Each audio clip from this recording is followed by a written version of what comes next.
They don't choose cold people, they choose the ones who care. Because to a narcissist, empathy isn't a virtue, it's an entry point. They see kindness as access, compassion as permission, and once they find someone who feels deeply, they don't need to control them through fear. They just have to make them feel responsible. You start believing that if you love them enough, they'll change. That if you stay calm, they'll finally understand. That if you're patient, things will go back to how they were. But they never do, because your empathy isn't healing them, it's feeding them. Every time you forgive without accountability, they learn what they can get away with. Every time you explain yourself, they learn how to twist your words next time. Every time you care more about peace than truth, they tighten their grip.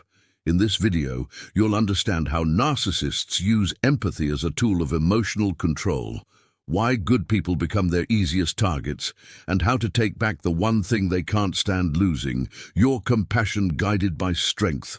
Because empathy is not the problem, it's the weapon they taught you to aim at yourself. It never starts with control, it starts with connection. The narcissist doesn't arrive with red flags, they arrive with understanding. They mirror your emotions, your interests, your fears. They make you feel seen in a way no one else ever has. That's how they earn your trust, not by force, but by reflection. They study your empathy like a map. They notice what breaks your heart, what makes you soften, what triggers your guilt. And slowly they start to build their power inside those emotional cracks. You tell them about a painful memory, and they comfort you. Later, they'll use that same story to justify their own cruelty.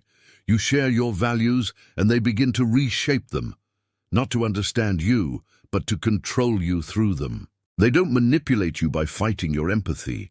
They manipulate you by imitating it. You see kindness, they see leverage, and by the time you realize it, your emotional connection has already become your weakness. Because you're not trying to protect yourself anymore. You're trying to protect them. That's how the trap closes. Not through fear, but through compassion turned against its owner. Narcissists understand something most people never see. Empathy creates obligation. The moment you feel for someone, your mind naturally wants to help, to heal, to make things right. They take that instinct and turn it into a contract you never agreed to sign. At first, it feels innocent. They tell you about their pain, their trauma, their loneliness. You feel special, the one person who understands them.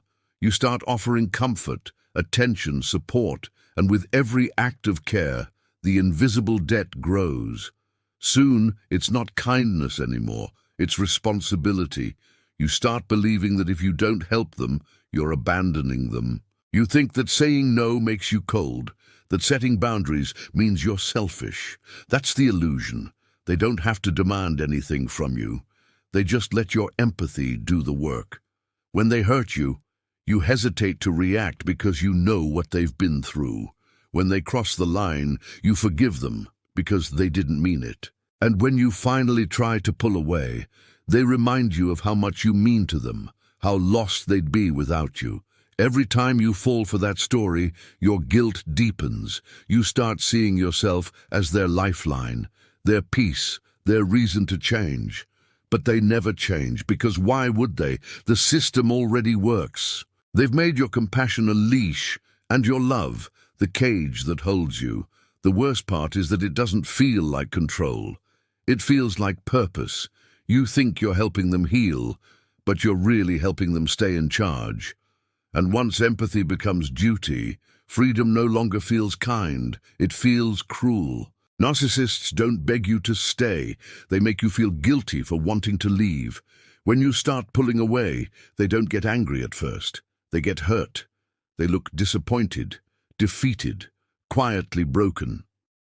And in that silence, your empathy rushes in to fill the space. They might say, "I guess I wasn't enough," or "I understand. You need someone better than me." It sounds humble, but it's poison wrapped in self-pity. Because now the focus isn't on what they did, it's on how you made them feel. You start comforting the person who hurt you. You apologize for setting boundaries. You explain that you still care, even if you can't keep giving, and right there they win again. Narcissists know that guilt is stronger than fear. Fear makes people resist, guilt makes them return. They turn your compassion into a leash, so soft you don't even feel it tighten. Every time you try to walk away, they tug gently on your conscience. A memory, a message, a promise, just enough to reopen the wound they know you can't ignore. And soon, your boundaries start to feel like betrayal. You convince yourself that protecting your peace is selfish. You start mistaking exhaustion for loyalty. That's their masterpiece, a kind of emotional hypnosis where pain feels like love and guilt feels like responsibility. They never needed to trap you. They just needed to make sure you'd never forgive yourself for leaving. Control doesn't survive on punishment alone. It survives on rewards, and narcissists know exactly how to use them. After days of tension, they'll suddenly become warm again. They'll compliment you, touch your hand, look into your eyes, and say everything you've been desperate to hear. I've missed you. You're the only one who truly understands me. In that moment, relief floods your system. It feels like the person you fell in love with is finally back. But that version of them isn't real. It's bait. They use affection the same way they use silence, to condition you. When you comply, they reward you with tenderness. When you resist, they withdraw. And slowly your nervous system starts associating their approval with safety. It becomes addictive. The same dopamine that reinforces love now reinforces submission. You start craving their warmth, not realizing that they decide when you get it. That's the ultimate form of control, the illusion of love on a leash. You think things are getting better, but you're only being reset for the next cycle.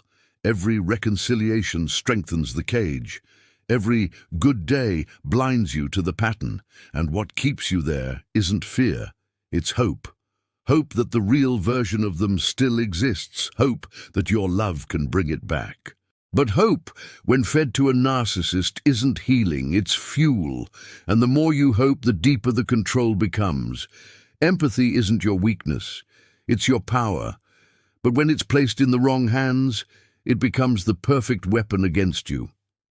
Narcissists never needed to destroy your kindness, only to convince you that it was a flaw. They made you believe that loving deeply meant tolerating endlessly, that understanding someone meant excusing them, that forgiveness meant forgetting yourself.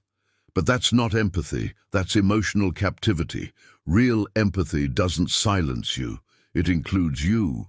It's not about carrying someone else's pain at the cost of your own peace. It's about compassion balanced with truth. You can still care without being controlled. You can still forgive without giving them access. You can still love and still say no. Because empathy without boundaries isn't love, it's surrender. And the moment you realize that, their power collapses. You'll see every guilt trip for what it is, fear of losing control. You'll recognize that their pain isn't yours to fix. And you'll understand that kindness isn't something to prove, it's something to protect. The same heart they use to control you is the one that will set you free. You just have to give it back to yourself first.